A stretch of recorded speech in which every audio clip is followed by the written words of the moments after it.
Baik, selamat sore semuanya. Halo. Selamat sore, Bu. Selamat sore. Baik, perkenalkan, nama saya Desa Putu Ningrum Pratiwi Arta, bisa dipanggil Bu Ningrum. Jadi di sini saya akan memulai materi tentang perubahan lingkungan hidup, mata pelajaran biologi. Sebelumnya saya ingin menanyakan kabar kalian, apakah kalian semua dalam keadaan sehat? Sehat, Bu. Sehat. Baik, terima kasih atas jawabannya. Baik, sebelum memulai pelajaran pada kali ini, marilah kita berdoa. Menurut kepercayaan masing-masing, berdoa dimulai.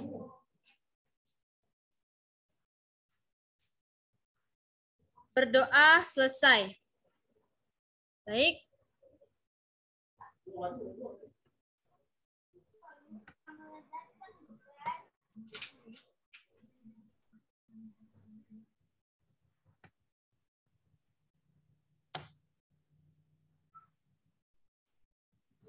Silahkan ya dibaca dulu dan dicermati. Itu Ibu telah mengirimkan flipbook modul biologi.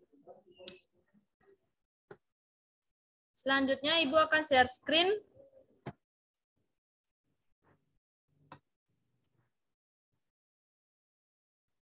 Apa share screen saya sudah terlihat?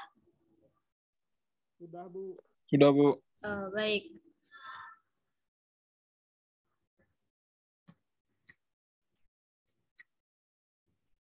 Baik, di sini terdapat glosarium dan peta konsep dari modul biologinya. Baik, langsung saja ya.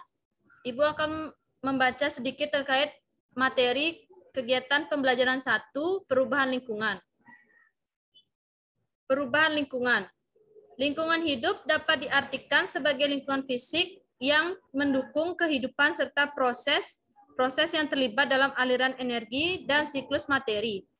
Karenanya, keseimbangan lingkungan secara alami dapat berlangsung apabila komponen yang terlibat dalam interaksi dapat berperan sesuai kondisi keseimbangan serta berlangsungnya aliran energi dan siklus geokimia. Keseimbangan lingkungan dapat terganggu jika terjadi perubahan berupa pengurangan fungsi dari komponen atau hilangnya sebagian komponennya yang dapat menyebabkan putusnya rantai makanan dalam ekosistem di lingkungan itu. Lingkungan yang seimbang memiliki daya lenting dan daya dukung yang tinggi. Daya lenting adalah daya untuk pulih kembali ke keadaan seimbang. Sedangkan daya dukung adalah kemampuan lingkungan untuk dapat memenuhi kebutuhan sejumlah makhluk hidup agar dapat tumbuh dan berkembang secara wajar di dalamnya. Baik, ini ya, nanti dibaca-baca sendiri. Kemudian ini ada gambar tentang kerusakan lingkungan karena penebangan liar. Kemudian ada pencemaran lingkungan. Pencemaran lingkungan terbagi menjadi 3, yakni pencemaran air, seperti yang ada di gambar, pencemaran air akibat sampah. Kemudian pencemaran udara,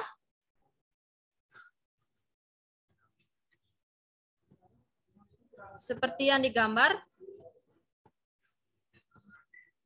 pencemaran udara karena aktivitas industri. Kemudian pencemaran tanah, seperti ini, yang disebabkan pula oleh limbah industri.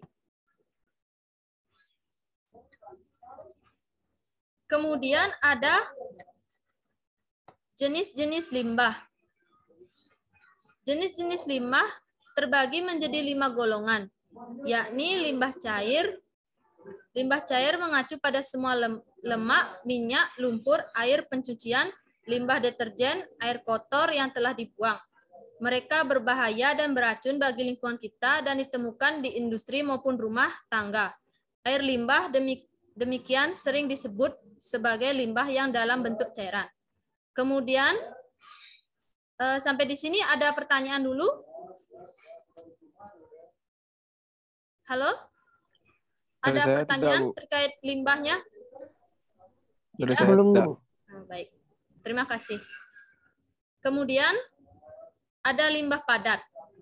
Limbah padat adalah semua sisa sampah padat, lumpur, dan yang ditemukan di rumah tangga. Nah, limbah padat ini sering terjadi di lingkungan sekitar kita dan sering sekali berada dalam perumahan-perumahan penduduk.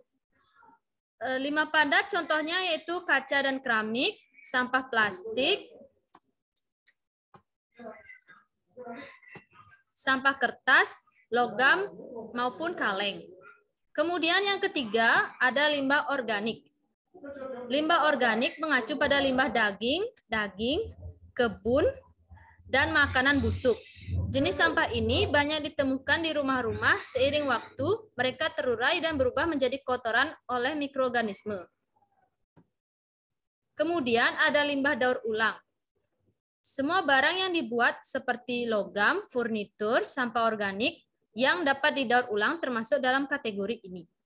Kemudian ada limbah beracun atau limbah berbahaya. Limbah ini meliputi e-waste, adalah limbah dari peralatan listrik dan elektronik. Kemudian ada limbah medis, limbah yang berupa perawatan atau kesehatan manusia. Maksudnya tuh limbah yang jenis-jenis kedokteran tuh ya biasanya. Kemudian ada limbah radioaktif, merupakan limbah-limbah yang berasal dari radioaktif. Ini contoh gambar dari limbah ya.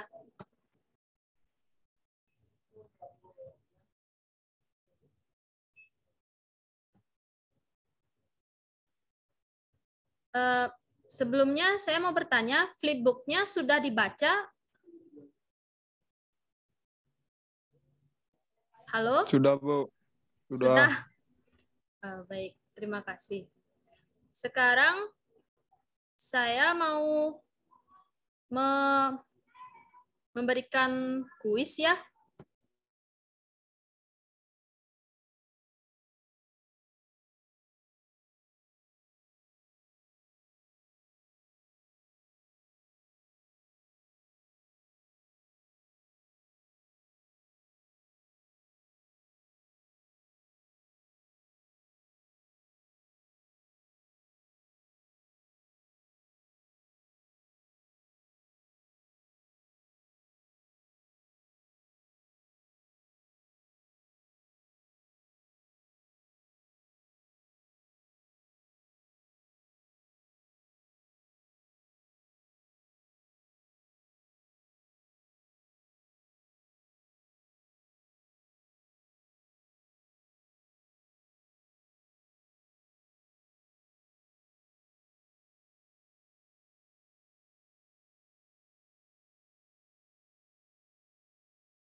Bisa di join dulu kuisnya.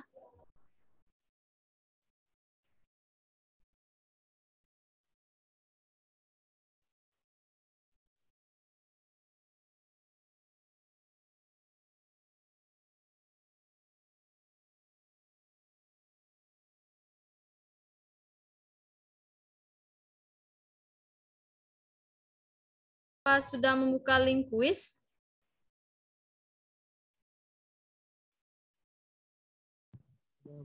Sudah, Bu.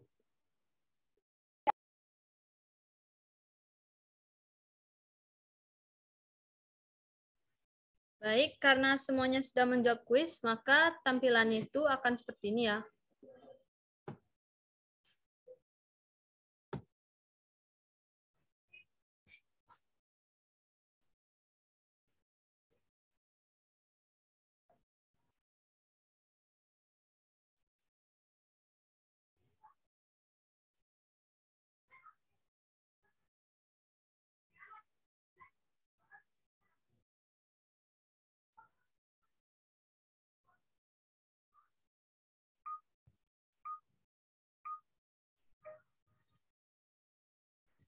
akan seperti ini. Perjalanan secara biologis merupakan cara paling efektif menanggulangi limbah dari bahan berbahaya, lanjut limbah B3 karena jawabannya ini. Apa ada pendapat yang sama?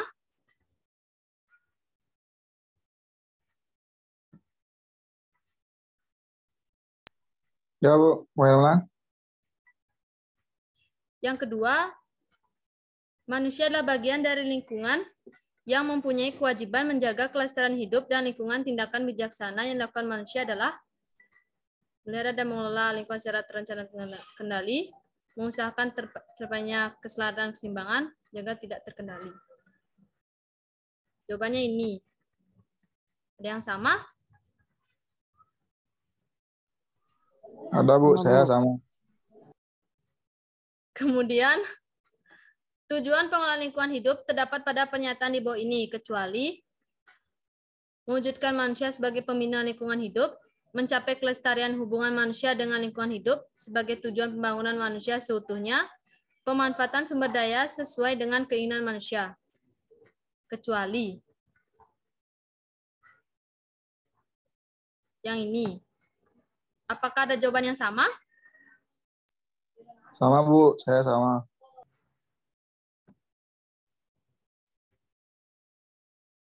Baik, kuis sudah berakhir.